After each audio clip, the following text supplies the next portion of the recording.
When did your family realize you weren't just another irresponsible teen mom? I'm the happiest I've ever been, but my family still says I should have aborted instead of ruining my life. Not exaggerating.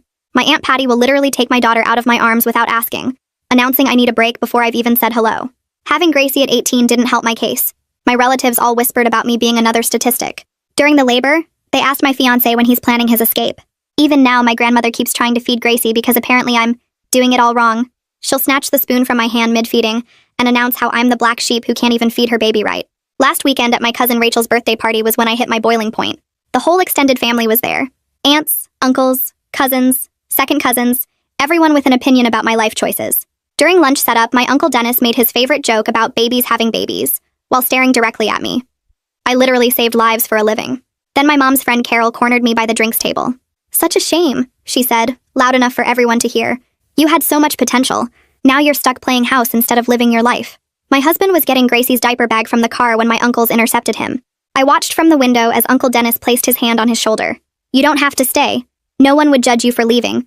You're too young to be tied down." They actually offered to help him find an apartment.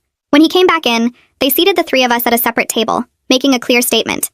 I actually felt happier that way, until Aunt Patty swooped in and grabbed Gracie off her high chair without asking. "You looked overwhelmed, sweetheart," she told me. "Babies are hard, aren't they? Do you regret it now that you know what it's like?" She carried Gracie away before I could respond, parading my crying girl around like she'd rescued her. The moment everything came crashing down happened after the cake. My 3-year-old cousin Zachy was running around with his slice when he suddenly stopped mid-laugh. He went still, and his eyes rolled back. His little body went rigid and he collapsed. His limbs began jerking violently. His mother, my Aunt Patty, screamed, "Oh my God! Call 911! Zachy's dying!" Her husband, Uncle Dennis, rushed over with a spoon and knelt down beside his seizing child. "We need to put this in his mouth so he doesn't swallow his tongue." He tried prying Zachy's jaw open while Aunt Patty was sobbing hysterically. My other family members were either frozen or fumbling with their phones, trying to call 911 but talking over each other so loudly the operators couldn't make anything out. That's when I jumped up and pushed through the crowd. "Don't touch him! Move the chairs away. He's having a febrile seizure." I dropped to my knees. Uncle Dennis tried physically wrestling with me, screaming, "I'm going to kill Zachy." I had to grab his shoulders and shake him to tell him to stop crying and calm down. I gently turned Zachy on his side immediately, checking my phone. Starting timer now. My training was kicking in, and my husband was right beside me pulling off Zachy's sweater. "He's burning up." The fever triggered it. He motioned everyone back while I positioned Zachy's head. "Do something!" Zachy's dad shouted. "Why aren't you doing anything?" The whole family was losing their minds. The same people who told me I was young, irresponsible, and dumb were now throwing up while I was saving Zachy's life. I kept monitoring Zachy's breathing. "He's been seizing for 3 minutes," I said. "Febrile seizures usually stop within 5. We're okay right now." I turned to my husband. "Tell Patty she needs to help her child." My husband turned to Patty. "You need to talk to him like this. Low and steady." He demonstrated in a calm, rhythmic voice. "Hey, buddy. You're okay. Mom is right here. You're safe." He guided her to copy his tone while I kept Zachy positioned safely. The seizure stopped at 4 minutes and 15 seconds. Zachy was crying, confused, and scared. Brian immediately scooped him up, holding him chest to chest, humming low vibrations that calmed Zachy within seconds. "Skin-to-skin contact helps regulate their nervous system faster," he explained. Chapter 3 of my book covers post-seizure comfort techniques. "Book?" my grandmother gasped, paying more attention to the fact she was proven wrong than the fact her grandchild was alive. "Basic parenting for teen parents," I quickly said, still tending to Zachy. Patty scrambled to Google the name. 750 reviews. She turned to us like we had 5 heads.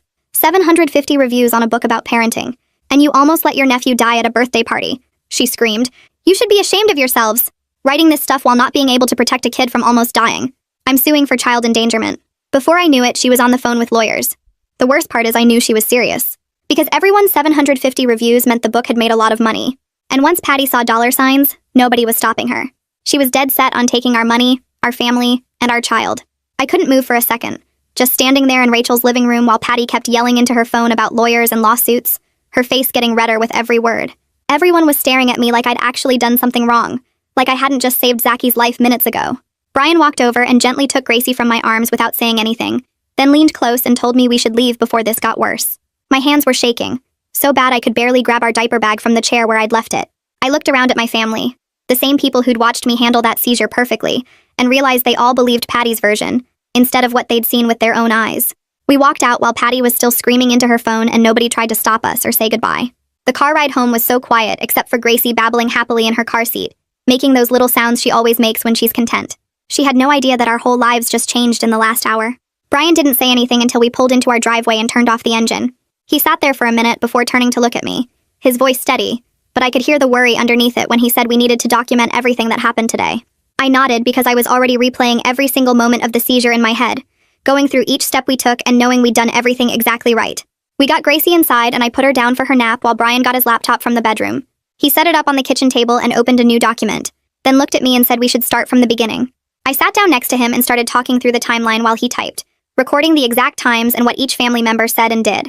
Gracie woke up after about an hour and came toddling into the kitchen with her favorite stuffed bear, so I set her up with her blocks on the floor nearby where I could see her. Brian pulled up the seizure management chapter from his book on his phone, and we compared our actions to the published protocol step by step, confirming we'd followed every single thing perfectly. I grabbed my phone and started taking screenshots of all the book reviews before Patty's threatened lawsuit could damage them somehow, scrolling through pages of 5-star ratings and comments from parents thanking Brian for his advice. I had this sick feeling in my stomach that told me this was about to get so much worse than just threats at a birthday party. Brian must have felt the same way because he started gathering photos from the party that people had posted on Facebook earlier in the day, saving everything to a folder on his computer. By midnight, we'd created this whole folder with our timeline, all the photos, copies of Brian's book credentials, including his pediatric first aid certifications, and screenshots of everything we could think of.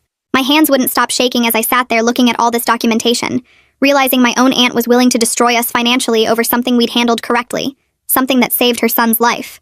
Brian closed his laptop and pulled me over to the couch, wrapping his arms around me and promising we'd get through this together. I wanted to believe him, but I could hear the fear in his voice too. That slight tremor that meant he was just as scared as I was about what Patty might actually do. We finally went to bed around 1 in the morning, but I barely slept, just staring at the ceiling thinking about lawyers and lawsuits and how much money we didn't have. I woke up at 6 when my phone started buzzing nonstop on the nightstand. 17 missed calls from different family members I hadn't talked to in months or even years. I opened Facebook and saw Patty had posted this long thing claiming we stood by and did nothing while Zachy nearly died, that we refused to help and just watched him seize. The post already had 43 comments and I scrolled through them feeling sicker with each one. Relatives I barely knew all agreeing I was an unfit mother who endangered a child. Someone I'd never even met commented that teen moms shouldn't be allowed to have kids. Brian found me in the bathroom at 6:30, sitting on the floor crying while I read through more comments. He took my phone away and held my hands, reminding me that social media wasn't reality, and these people didn't know what actually happened. My mom called at 7, and I actually felt hopeful for a second when I saw her name on the screen, thinking maybe she'd be on my side. I answered, and she immediately asked why I made such a scene instead of letting the adults handle Zachy's emergency. I tried to explain that I am an adult, and I literally saved his life with my medical training, but she cut me off before I could finish. She said Patty was just upset and I should apologize to keep the peace in the family. I hung up without saying goodbye because I didn't trust myself not to start yelling. Brian's phone started ringing with numbers we didn't recognize, and he ignored the first few, but finally answered one around 8. I watched his face change as he listened to whoever was on the other end. Then he said no comment and hung up. He told me it was a reporter from some local parenting blog asking about the controversial teen parent author whose negligence led to a child's hospitalization. We both realized at the same time that Patty must have contacted media outlets with her twisted version of what happened. Brian immediately called his book publisher to warn them about potential negative press coming their way. I forced myself to get ready for work because I had a shift scheduled and my patients needed me, plus I thought maybe the normalcy would help. I dropped Gracie off at daycare and drove to the hospital, trying to focus on my job instead of everything falling apart. My supervisor pulled me aside after morning rounds and asked if everything was okay at home, her voice gentle but concerned. She said someone had called the hospital claiming I was under investigation for child endangerment. I explained the whole situation as calmly as I could while internally panicking that Patty's lies were reaching my workplace now too. During my lunch break, I made the mistake of looking at Facebook again, and felt physically sick reading more comments. Relatives were describing me as always irresponsible and too young to handle emergencies. People who'd barely spoken to me in years suddenly had strong opinions about my parenting. Carol had commented that she tried to warn everyone about my poor judgment, referencing those cruel things she'd said at the party about me ruining my life. Not a single family member had defended me or even acknowledged that Zachy was alive because of what I did. My phone buzzed with a text from Brian saying his book sales had dropped 30% since yesterday, and several parenting forums were discussing whether his credentials were even legitimate. His publisher was concerned about the optics, and wanted to pause the whole marketing campaign until this blew over. I sat there in the break room staring at his text, realizing Patty's lawsuit threat was already costing us money, even though she hadn't actually filed anything yet. I finished my shift in a fog and drove home on autopilot, my mind replaying Brian's text about the sales drop over and over. When I pulled into our driveway, I noticed a white envelope wedged between our front door and the frame. The return address showed a law firm I'd never heard of, and my hand started shaking before I even opened it. Inside was a formal letter on heavy paper with raised letterhead. I had to read the first paragraph 3 times before the words made sense. Patty and Dennis were demanding $50,000 for emotional distress, medical expenses, and negligent supervision. The letter claimed we failed to act appropriately during Zacky's seizure and caused lasting trauma to their family. My vision got blurry as I kept reading. They wanted Brian to stop selling his book immediately and issue a public apology admitting his parenting advice was dangerous and nearly killed a child. I walked inside still holding the letter, feeling like I might throw up. Brian was in the kitchen making dinner with Gracie in her high chair, and he took one look at my face before putting down the spatula. I handed him the letter without saying anything, and watched his expression change as he read it. We sat at the kitchen table for over an hour reading the letter again and again, trying to understand how saving a child's life had turned into this. The legal language made it sound like we'd stood by doing nothing while Zacky was in danger. One section actually claimed that Dennis's attempt to put a spoon in Zacky's mouth was the correct medical response, and we should have supported it instead of interfering. I started laughing because the whole thing was so ridiculous, but then the laugh turned into crying and I couldn't stop. Brian pulled his chair next to mine and held my hand while I sobbed.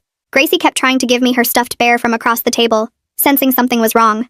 The letter listed specific damages including therapy costs for Zacky, lost wages for Patty who took time off work, and compensation for their ongoing emotional suffering. They'd attached a deadline of 7 days to respond, or they'd file the lawsuit in court. Brian got up and pulled our emergency folder from the drawer, the one with all our documentation from the party. We spread everything out on the table next to the legal letter, comparing what actually happened to what Patty's lawyer was claiming. I remembered my coworker Sarah mentioning a family law attorney who helped her sister with a custody issue, so I dug through my text to find the name, Kayla Norris. I called the number Sarah had sent me even though it was almost 7 at night, expecting to leave a voicemail. A woman answered on the third ring, and I explained the situation as calmly as I could manage. She listened without interrupting and then asked a few quick questions about the timeline and whether we had documentation. When I told her about our folder with timestamps and photos, she made an approving sound. She could meet with us tomorrow morning at 9 if we could make it work. Then she warned us that even completely ridiculous lawsuits cost money to defend, and we should prepare for legal fees. I felt Brian squeeze my hand as she said that. After we hung up, we sat there doing math in our heads about how much our savings could cover. Our emergency fund had about $8,000, but we'd been planning to use some of that for a new car since Brian's was making weird noises. Now all that money might have to go to lawyers instead. That night, I lay in bed staring at the ceiling while Brian slept fitfully next to me. Every time I closed my eyes, I saw Patty's face at the party, the way she'd looked at us with pure hatred while holding her phone. My own family had turned on me so fast it still didn't feel real. I kept thinking about all the times I'd excused their comments about my age or my choices, telling myself they meant well. But this wasn't concern. This was vindictive and cruel. My grandmother hadn't called once since the party to check if I was okay, or to hear my side of the story. That hurt worse than Patty's lawsuit in some ways. At 3 in the morning, I gave up on sleep and went to Gracie's room. She was sleeping peacefully with her favorite blanket bunched under her chin. I stood there watching her breathe, feeling so protective it made my chest hurt. Brian and I had built this little family despite everyone saying we'd fail. We had a home and jobs and a happy, healthy daughter. And now my relatives wanted to take it all away because we'd saved a child's life. I stayed in Gracie's room until the sun started coming up, just watching her sleep and promising myself I'd fight for our family no matter what it cost. The law office was in a professional building downtown, and we arrived 15 minutes early because we were both too nervous to wait at home. Kayla met us in the lobby, a woman in her 40s with kind eyes and a firm handshake. She led us to a conference room and spread our folder contents across the table while asking questions. Her assessment was both comforting and scary. She said Patty's claims were legally weak because we'd followed proper medical protocol, but the case would still require a formal legal response that cost money. She looked at our timeline and called it excellent documentation. Then she explained that family lawsuits often got messy and emotional in ways that regular cases didn't. The retainer fee was $3,000 just to get started. She estimated the total cost could reach $10,000 to $15,000 if Patty actually filed in court, and we had to go through the whole process. I felt sick hearing those numbers. Brian's hand was shaking when he signed the retainer agreement. Kayla asked us to walk through exactly what happened during the seizure, and we took turns describing every detail. She nodded as we talked and made notes on a legal pad. When we finished, she confirmed we'd followed proper medical protocol exactly. Then she got really interested in Brian's book, asking about his credentials and training. She said his expertise would actually help our defense a lot. She wanted to know about our relationship with Patty before this incident. I admitted she'd always treated me like an incompetent child who couldn't handle being a mother. She'd grab Gracie without asking and make comments about me being too young, but she'd never threatened legal action before or claimed I was dangerous. Kayla wrote that down and said the pattern of behavior might be relevant. She asked if we'd had any contact with family members since the party, and I told her about the phone calls and Facebook comments. Kayla's voice got firm when we started talking about strategy. She said we absolutely could not respond to anything on social media while the legal threat was active. No posts, no comments, no trying to defend ourselves publicly. She'd send a formal response to Patty's lawyer stating we acted appropriately and rejecting all their demands. I asked if we should countersue for defamation since Patty had posted lies about us on Facebook. Kayla shook her head and explained that would escalate everything and cost even more money. The goal was to make this go away as cheaply and quickly as possible, not to punish Patty even though she deserved it. She'd include our documentation and Brian's credentials in her response to show we had a strong defense. Then she coached us on how to handle any family members who tried to contact us. Keep it brief, don't discuss the case, refer them to our attorney. Brian asked what would happen if Patty filed in court anyway, and Kayla walked us through that process. On the way home from Kayla's office, Brian was quiet for a long time. Finally, he admitted he was scared about the money. Between the legal fees and his book sales dropping, we were looking at losing maybe $20,000 or more. We sat in the car outside our house while he pulled up our bank accounts on his phone. We did the math together, calculating what we could afford if this dragged on for months. Our emergency fund would cover Kayla's retainer and maybe one more payment. After that, we'd have to dip into Gracie's college fund, which had about $15,000 we'd been saving since she was born. I felt horrible that my family's toxicity was threatening our daughter's future. Brian tried to reassure me that we could rebuild the college fund later, but I could hear the worry in his voice. We sat there for almost 20 minutes just staring at the numbers on his phone screen, both of us too overwhelmed to go inside yet. My phone rang that afternoon while I was folding laundry, and I didn't recognize the number. A professional woman's voice introduced herself as Grace Ferguson from Child Protective Services. She said they'd received a report of child endangerment involving our family and needed to schedule a home visit. My stomach felt like I'd been punched. I had to sit down on the couch because my legs went weak. Grace's tone stayed neutral and professional as she explained this was standard procedure for any report involving a young child. She needed to come see our home and talk to us about the allegations. I managed to ask what the report claimed, and she said someone had reported we had a history of neglect and had endangered a child at a family gathering. I knew immediately it was Patty. She hadn't just sued us. She'd called CPS to try to get Gracie taken away. Grace asked if tomorrow afternoon would work for a home visit, and I heard myself agreeing even though I wanted to scream. I called Kayla the second Grace hung up, my hands shaking so hard I could barely hold the phone. I was talking too fast and probably not making sense, but Kayla's calm voice cut through my panic. She said CPS had to investigate every report they received, even obviously false ones. Our documentation would help a lot. She talked me through what to expect during the home visit. They'd want to see where Gracie sleeps, check our food supply, look at the general condition of our home. They'd ask questions about the party incident. I should stay calm and factual, provide our folder of documentation, and give them our pediatrician's contact information. Brian came home early from work after I texted him what happened. We spent the rest of the afternoon cleaning our already clean house, both of us anxious about strangers coming to judge whether we were fit parents. I organized Gracie's toys and made sure her room looked perfect. Brian scrubbed the kitchen until it gleamed. We were exhausting ourselves with nervous energy, unable to sit still while waiting for tomorrow's visit. Gracie played happily through all of it, completely unaware that someone was coming to investigate whether her parents were good enough to keep her. The next afternoon, Grace Ferguson arrived exactly on time carrying a leather folder and wearing an expression that gave nothing away. She introduced herself calmly and asked to walk through our home, starting with the kitchen. I opened the refrigerator and watched her examine the contents, noting our fresh vegetables and milk with Gracie's name on it.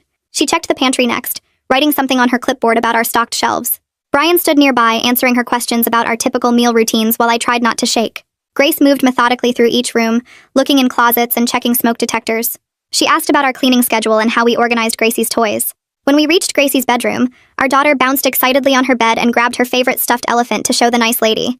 Grace smiled for the first time and asked Gracie about her toys. My daughter proudly displayed her books and dolls, completely unaware this woman was deciding if we were fit parents. Grace took notes while Gracie chattered about her daycare friends and her favorite bedtime stories. After touring the house, Grace sat with us at the kitchen table and asked detailed questions about the birthday party. I walked through the timeline again, explaining the seizure and our response. She wrote everything down without commenting. Brian provided copies of the seizure management chapter from his book and his pediatric first aid certifications. Grace reviewed the documents carefully and asked if we had Gracie's medical records available. I pulled out the folder we'd prepared with every vaccination record, well-child visit summary, and growth chart from the past 3 years. Our pediatrician's contact information was paperclipped to the front. Grace flipped through each page, nodding occasionally. She seemed satisfied with our documentation, but explained the investigation would remain open for at least 30 days while they verified everything with our doctor and daycare. My stomach dropped at hearing we'd be under investigation for a full month. As Grace stood to leave, she mentioned almost casually that the person who filed the report claimed we had a history of neglecting Gracie. I felt my face flush hot knowing Patty had invented complete lies. Grace handed me her card and said she'd be in touch, then walked out to her car. The second the door closed, I collapsed onto the couch and started crying. Brian sat beside me and pulled me close. He reminded me the visit went well and we had nothing to hide. I knew he was right, but the fear of losing Gracie over family lies made me feel sick. We'd done everything correctly during Zaki's seizure, and now we were being investigated like criminals. Brian held me while I cried, both of us exhausted from the stress. My phone rang an hour later and I saw it was my grandmother. I answered hoping for support, but she immediately started lecturing me about causing family drama. She said I needed to apologize to Patty and make this all go away. I tried explaining that I saved Zaki's life, but she talked right over me. She kept saying Patty was just a worried mother, and I was being selfish by not thinking about her feelings. I felt anger building in my chest, listening to her defend Patty, while ignoring what actually happened. When she started saying I should have let the adults handle the emergency, I hung up on her. I'd never done that before and immediately felt guilty and free at the same time. Brian looked at me with surprise and I told him what she'd said. He shook his head and said we didn't need that negativity right now. Later that afternoon, Brian's laptop dinged with a new email and his face went pale reading it. His publisher was officially pausing all marketing for his book until the controversy was resolved. They wrote about protecting the brand and managing negative attention. Brian stared at the screen for a long time before quietly closing his laptop. I could see tears forming in his eyes even though he was trying to hide them. His book had been doing so well, and now Patty's lies were destroying everything he'd worked for. I sat next to him and we didn't talk for a while. That evening after putting Gracie to bed, we had a serious talk about my family. Brian said we needed to protect ourselves and Gracie even if it meant cutting people off. He'd always supported my relationship with my family despite how they treated us, but now he was angry. We agreed no more family gatherings or contact with anyone who believed Patty's lies until this was resolved. It felt sad but also necessary. My mom called the next day and I let it go to voicemail. Later, I listened to her message begging me to be the bigger person and drop the legal issues. She didn't mention that Patty sued us first, or that her granddaughter was under CPS investigation because of false reports. She just wanted me to make peace and pretend everything was fine. I didn't call her back. Protecting my daughter and husband had to come first, even if it meant losing my extended family. That same day, Rachel sent me a private message apologizing for how the party ended. She wrote that she knew I saved Zaki's life and was grateful. She admitted she was too scared of Patty to say anything publicly, but wanted me to know she didn't believe the lawsuit claims. Reading her message made me cry because it was the first support from any family member. I thanked her and told her I understood her position. At least someone saw the truth. A few days later, Kayla sent her formal response to Patty's lawyer. The letter rejected all demands and outlined our evidence that we acted correctly. She included Brian's credentials, our complete timeline, and a statement from our pediatrician confirming proper seizure management. The letter was professional but firm, making it clear we wouldn't be scared into paying money or apologizing for saving a child's life. Kayla emailed us a copy and I felt proud reading it. We were fighting back instead of just taking the abuse. 2 weeks after the party, Patty's lawyer responded demanding we agree to mediation, or they'd file the lawsuit in court. Kayla called to explain that mediation might actually help, because it was cheaper than court, and could resolve things faster. I didn't want to sit in a room with Patty after everything she'd done. But Kayla said mediation gave us a chance to end this nightmare sooner, without the expense of a trial. Brian and I talked it over and agreed to try mediation, hoping we could put this behind us and move on with our lives. A few days later, Grace called to schedule follow-up visits. Her voice stayed neutral and professional as she explained they needed to interview Brian and me separately about our parenting. She also mentioned they'd be talking to our daycare provider and pediatrician as part of the investigation. I gripped my phone tighter and forced myself to sound calm while confirming the appointment times. After hanging up, I sat on the couch staring at nothing, feeling like we were being punished for saving Zaki's life. Brian found me there 20 minutes later and wrapped his arms around me without saying anything. The morning of my CPS interview, I put on my nicest work clothes and drove to their office building downtown. Grace led me to a small conference room with a recording device on the table.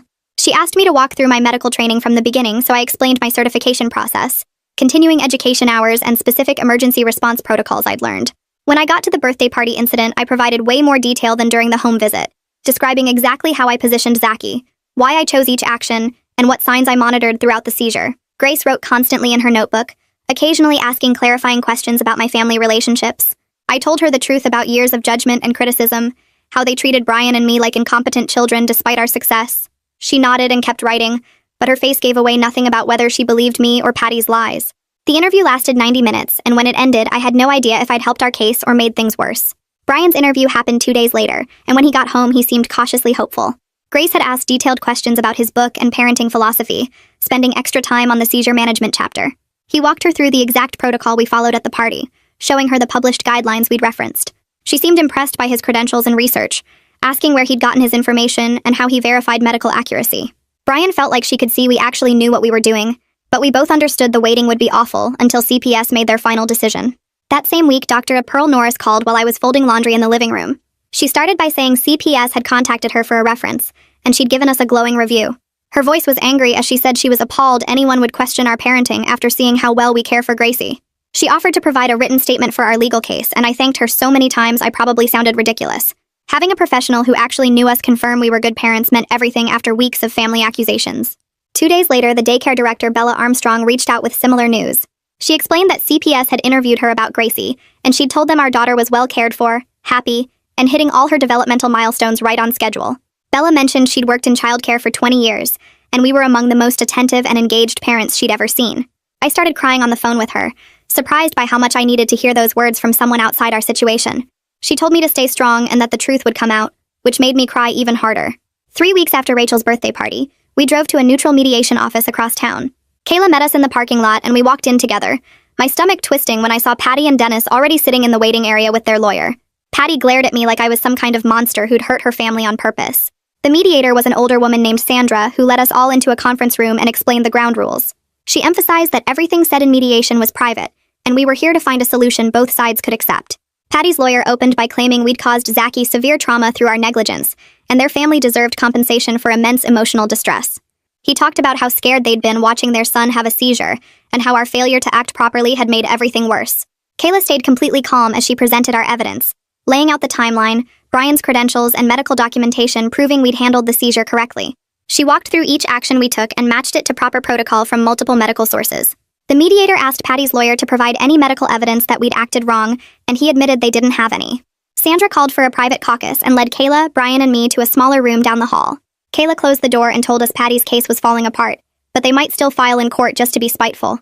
She recommended offering a mutual agreement where both sides dropped all claims and agreed to no future contact. I felt anger rise in my chest at the idea of any agreement that didn't include Patty admitting she'd lied about everything. Kayla explained gently that getting Patty to admit fault was completely unrealistic, and we needed to focus on ending this nightmare. When we went back to the main room, Sandra suggested a settlement where everyone agreed to stop all legal action and public statements about the incident.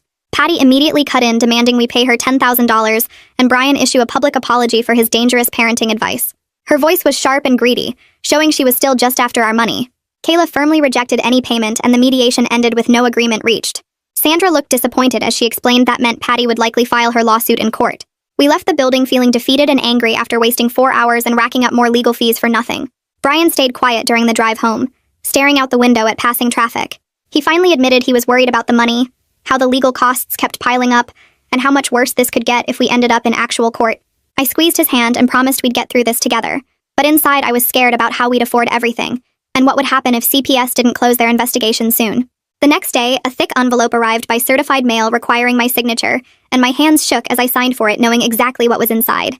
I sat at our kitchen table and pulled out the legal documents, seeing Patty's name at the top of a formal lawsuit claiming $50,000 in damages for negligence, emotional distress, and child endangerment. The complaint was filled with legal language that made everything feel more real and scary than Patty's threats at the party. It described how we allegedly failed to act appropriately during Zachy's medical emergency and caused severe trauma to their family. I read through page after page of lies presented as facts, my stomach twisting as I saw how Patty's lawyer twisted the seizure incident into something we did wrong. Brian read over my shoulder, and I felt him tense up as we got to the part demanding we stop selling his book and issue a public apology. I immediately called Kayla, and she asked me to scan and email everything right away, so she could review it. She called back an hour later and tried to reassure us that the claims were still legally weak, but her tone was more serious now. We were officially in a lawsuit with all the costs and stress that came with it, no longer just dealing with threats, but actual court proceedings. Kayla explained we'd need to file a formal response within 30 days, and warned that Patty's lawyer would likely drag this out as long as possible. The retainer we'd paid was already half gone, and she estimated we'd need at least another $5,000 to get through the initial phases. I hung up feeling sick about the money and terrified about what would happen if a judge somehow believed Patty's version of events. 3 days later, Brian was checking his book's Amazon page like he did every morning when his face went completely white. He turned his laptop toward me and I saw his rating had dropped from 8 stars to 4. One overnight with 17 new 1-star reviews. I read through them and they were all posted within hours of each other. Clearly fake accounts leaving identical complaints about dangerous advice. One review claimed Brian's seizure protocol nearly killed their nephew. Another said his book encouraged teen parents to ignore medical professionals. By the end of the week, his rating was down to 3. 2 stars and his sales had dropped by 60% according to his publisher dashboard. Brian sat at our kitchen table scrolling through the hateful reviews with tears running down his face, watching years of hard work get destroyed by Patty's coordinated attack. He'd worked so hard researching and writing that book to help other young parents, and now it was used as ammunition against us. I stood behind him rubbing his shoulders as he clicked through review after review, all posted by brand new accounts with no other activity. His publisher emailed asking if he wanted to respond to the reviews, but Kayla had warned us not to engage with anything Patty might be behind. I watched my husband's dream of helping other families crumble while we couldn't even defend ourselves publicly. That night I woke up at 2 a.m. and reached for Brian, but his side of the bed was empty. I found him sitting in the rocking chair in Gracie's room just watching her sleep, his face wet with tears in the dim glow of her nightlight. He didn't look up when I came in, just kept staring at our daughter like he was trying to memorize her face. I knelt beside the chair and put my hand on his knee, waiting for him to talk when he was ready. He finally whispered that he was scared we'd lose everything we'd built together.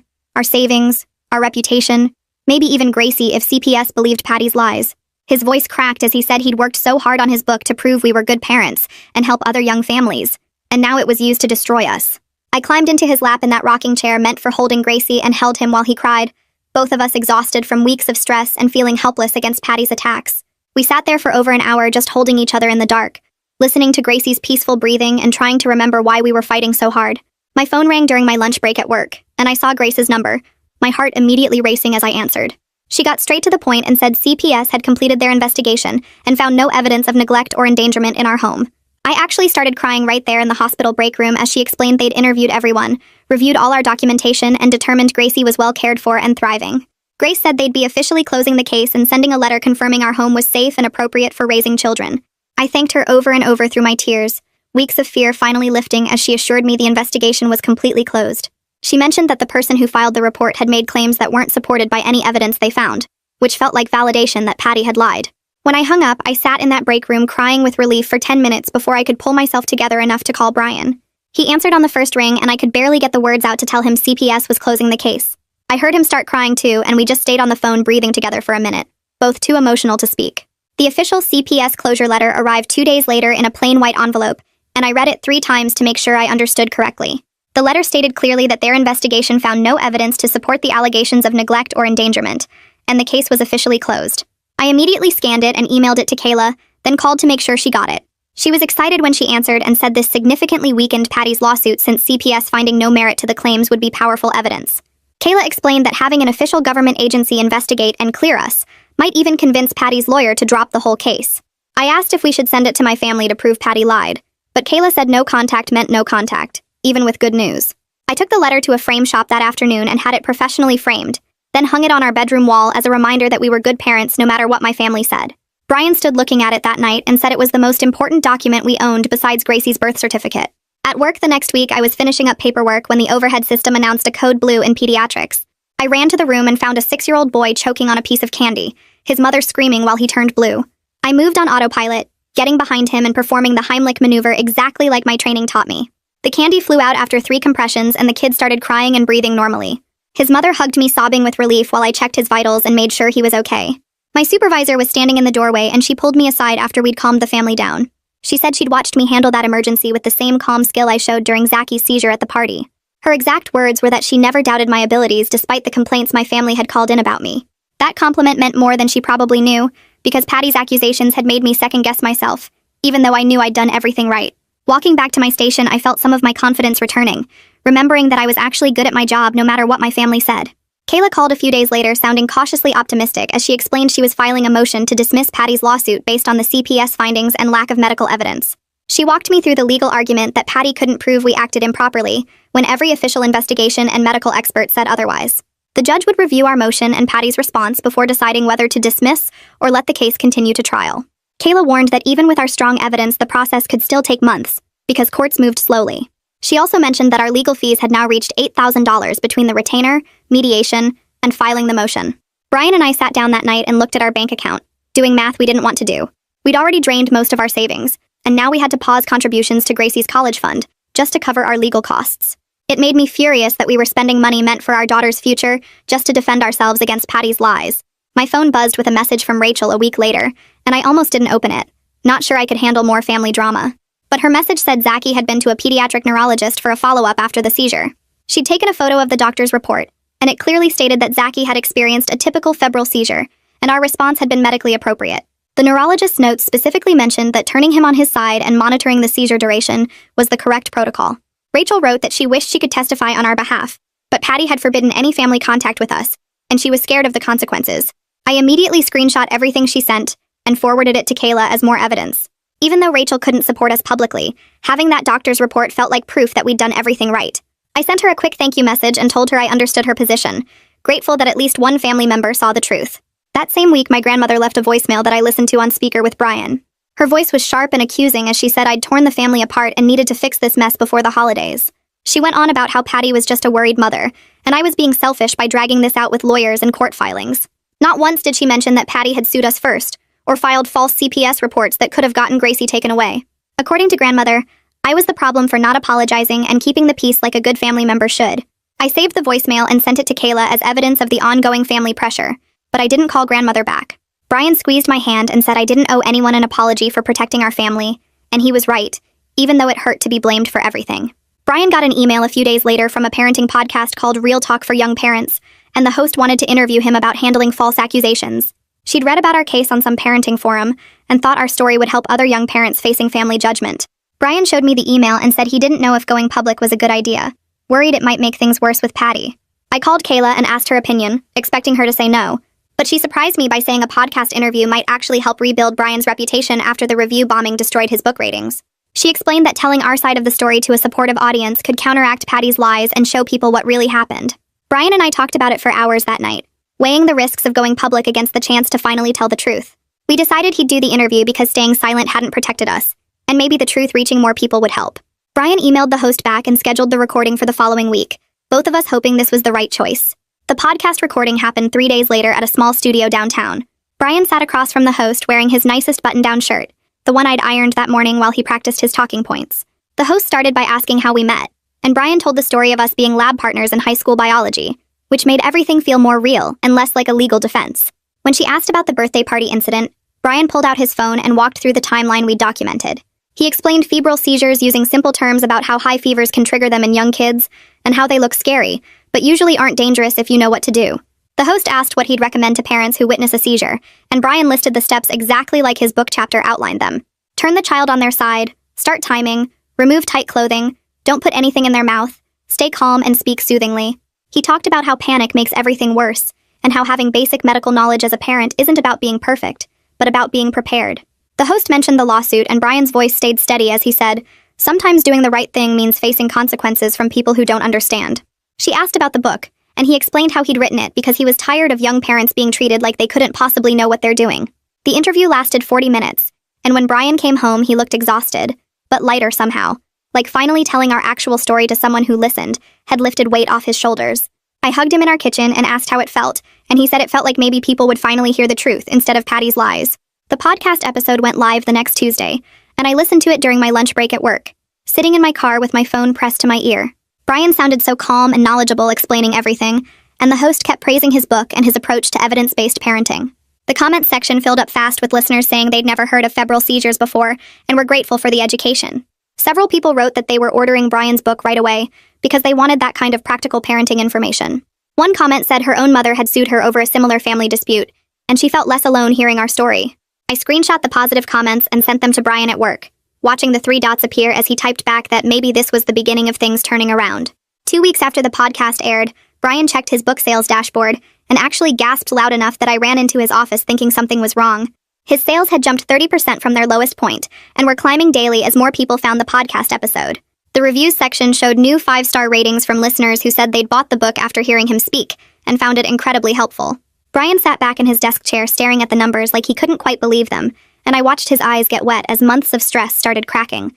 His publisher emailed that same afternoon with a carefully worded message asking if the negative publicity had died down enough to resume their marketing campaign. Brian read the email out loud, and I could hear the hurt in his voice when he said they'd abandoned him, so fast when things got hard. I sat on the edge of his desk and reminded him that at least they were coming back now, and he nodded but said he'd never forget how quickly they pulled their support.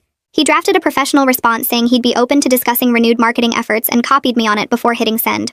Kayla called on a Thursday morning while I was getting Gracie dressed for daycare, and I almost dropped my phone when I heard the excitement in her voice.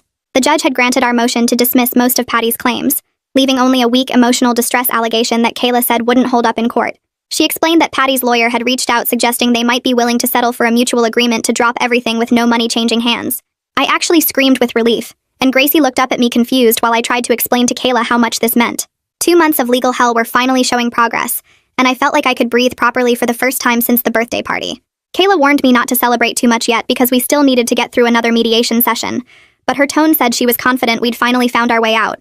I called Brian at work immediately after hanging up with Kayla, and he went silent for a long moment before saying he'd been terrified this would drag on for years. We agreed to the mediation session that weekend, both of us desperate to end this nightmare even if it meant sitting across from Patty again. The second mediation happened at the same office as before, but the whole atmosphere felt different this time. Patty's lawyer looked tired and kept glancing at his notes like he knew his case had fallen apart. The mediator welcomed us back and laid out the proposed agreement where all legal claims would be dropped by both sides, and we'd agreed to no future contact. Patty sat with her arms crossed, glaring at me while her lawyer explained that they were willing to accept mutual dismissal without any financial settlement. Kayla calmly presented our position that we'd never pay a single dollar for saving Zacky's life and doing everything correctly. The mediator worked through the details of the agreement, specifying that no party would admit fault, and all public statements about the incident would cease. Patty's lawyer kept trying to negotiate for some kind of apology from us, and Kayla shut it down every time, reminding everyone that the judge had already dismissed most of their claims. The mediation lasted 3 hours with multiple private caucuses where Kayla would pull Brian and me into a separate room to discuss strategy. During one of these breaks, Brian squeezed my hand and said he just wanted this over, so we could get back to our lives. Patty refused to apologize or admit she'd done anything wrong, sitting stone-faced while her lawyer read through the final agreement terms. She did agree to remove her false Facebook post and stop making any public statements about us or the incident. The mediator asked if we could all agree to these terms, and Kayla looked at me for confirmation before nodding, yes. It wasn't the vindication I'd dreamed about where Patty would have to publicly admit she'd lied and apologize for trying to destroy us. Kayla explained quietly that this was actually a good outcome because it ended the legal case without trial and got us out from under the constant stress. Brian and I signed the agreement at the conference table, our signatures shaky from exhaustion and relief. Patty signed without looking at us, and her lawyer gathered his papers quickly like he wanted to escape. Walking out of that office felt surreal, knowing the lawsuit was finally over, but also knowing Patty would never acknowledge what she'd done to us. That evening, Brian and I sat at our kitchen table with all our legal bills spread out in front of us, adding up the final total. $12,000 in attorney fees, court costs, and related expenses. Our savings account that we'd built up so carefully over 3 years was almost empty. I felt sick looking at the numbers and thinking about how we'd paid all that money just to defend ourselves against lies. Brian pulled out his laptop and opened a spreadsheet to create a budget for rebuilding our emergency fund over the next year. We calculated how much we could save each month if we cut back on eating out and postponed some home repairs we'd been planning. It was frustrating that Patty's vindictiveness had cost us so much money and peace of mind, but at least the case was over and we could start moving forward. I looked at Gracie playing with her blocks in the living room and reminded myself that protecting our family had been worth every dollar. With the legal case officially resolved, Brian and I had a serious conversation about boundaries with my family. We agreed we needed to establish no contact with Patty, Dennis, and my grandmother, who'd never once supported us through any of this. I drafted a message to my mom explaining that we couldn't maintain relationships with people who believed we'd endanger a child and who'd supported Patty's lawsuit. My mom called immediately after reading it, her voice hurt and confused as she asked how I could cut off my own grandmother. I explained as calmly as I could that grandmother had called me selfish and blamed me for tearing the family apart instead of acknowledging that Patty had sued us first. My mom argued that family should forgive and forget, that holding grudges only hurt everyone. I told her I was done prioritizing other people's comfort over my family's safety and mental health. She went quiet for a long moment before saying she hoped I'd change my mind someday, and I said maybe someday, but not now. Hanging up that call felt both terrible and necessary, like cutting off an infected limb to save the rest of the body. Rachel sent me a message 2 weeks later asking if we could meet for coffee, and I stared at my phone for 10 minutes trying to decide if I could trust any family member after everything. I finally agreed to meet at a coffee shop near my work, choosing a public place where I'd feel safer. Rachel showed up 5 minutes early looking nervous, ordering a latte and sitting across from me at a small table by the window. She apologized immediately for not defending us publicly, and explained she'd been terrified of Patty's retaliation after watching what happened to us. I appreciated her honesty even though part of me was still angry she'd stayed silent while Patty destroyed our reputation. Rachel said she'd known all along that we'd saved Zacky's life, and the lawsuit was completely wrong, but she'd been too scared to speak up. We talked for over an hour about family dynamics, and how Patty controlled everyone through fear and manipulation. I told Rachel I was willing to slowly rebuild our relationship, but made it clear that any future contact required respecting our boundaries around Patty and grandmother. She agreed without hesitation, and said she understood why we'd gone no contact with certain family members. Brian's book sales continued climbing steadily over the following weeks, as more people discovered the podcast episode and positive word-of-mouth spread. His publisher called to discuss a second printing with updated marketing materials, and Brian negotiated better terms this time, having learned from how quickly they'd abandoned him before. He started working on a second book about handling family criticism as a young parent, channeling all the pain from our experience into something that might help other people going through similar situations.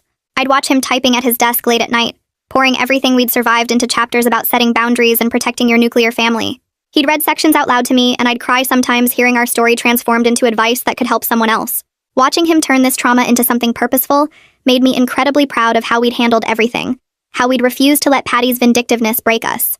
3 months after the birthday party, Gracie had her regular checkup with Dr. Norris, and I carried her into the familiar exam room feeling almost normal again. Dr. Norris did her usual thorough examination, checking Gracie's growth, development, and overall health. She commented on how happy and healthy Gracie looked, meeting all her milestones and clearly thriving. When the exam finished, Dr. Norris asked how Brian and I were doing after everything we'd been through, and I was honest that we were still recovering financially and emotionally from the lawsuit.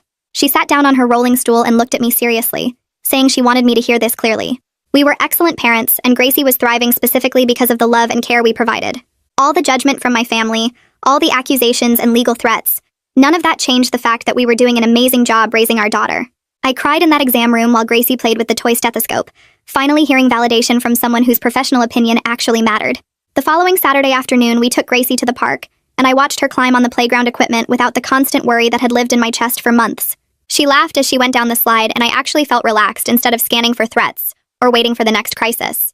Brian wrapped his arm around me while we sat on the bench and told me he was proud of how we protected our family through everything. I leaned into him and felt grateful for our little unit, even if it meant being disconnected from most of my extended family.